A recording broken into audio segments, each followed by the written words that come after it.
Le pâté rennais a failli disparaître. C'est un pâté à base de porc, de renne, de bière locale et aussi d'oignons caramélisés. Aujourd'hui, on rencontre la personne qui l'a fait renaître. C'est parti. Alors avant de découvrir cette recette mythique rennaise, on va parler un petit peu de Milan, cet artisan charcutier MOF. Toute sa boutique, c'est que du fait maison, 95% de fait maison, 28 salariés, 220 références en vitrine, c'est impressionnant. Et en plus de ça, vous êtes formateur. En tant que meilleur ouvrier de France, j'ai toujours aimé former les jeunes, former les chefs d'entreprise. Et c'est un petit peu la passation de relais, je dirais. Alors c'est vous le sauveur de ce fameux pâté rennais. Comment est-ce qu'on fabrique un pâté rennais? Avec beaucoup d'amour et beaucoup de passion. On a besoin de cochon breton, donc de la gorge de porc, de la couenne cuite, c'est important pour la recette, du foie de porc. En assaisonnement, on va avoir besoin d'un sel gris, d'un sel de Guérande, du poivre noir, de la muscade, un petit peu de persil, de l'oignon, de nos maraîchers, bien évidemment, du thym frais, de l'ail, de la bière bretonne, des œufs frais, du bouillon de cochon, un petit peu de crépine et de la barbe pour la décoration. Là, on va retrouver la viande que j'ai assaisonnée la veille, voilà, que j'ai passée au hachoir. J'y ai incorporé les oignons caramélisés, les œufs, le persil, et là, on retrouve la farce finie avec la pointe de jus de cochon pour finaliser la texture. Wow. Là, une fois qu'il est moulé, on va venir rajouter un petit peu de barbe. La barbe, pour ceux qui connaissent pas, c'est du lard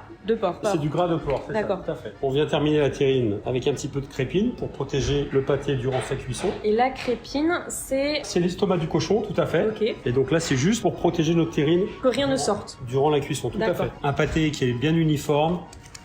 Un bel aspect. Là, on va enfourner le pâté à 180 degrés durant 15 minutes environ. Voilà, pour avoir une belle coloration sur le dessus. Et ensuite, on va venir régler à 90 degrés pour finir la cuisson. Le pâté est cuit. On sent déjà les arômes. Le jus qui a fondu. On voit toute la graisse, etc. Et on sent déjà l'odeur à chaud. Voilà, donc là, ça c'est magnifique. Wow. C'est un petit peu comme les plats en sauce de grand-mère. Oui. Le pâté sera meilleur s'il a maturé plusieurs jours au frigo.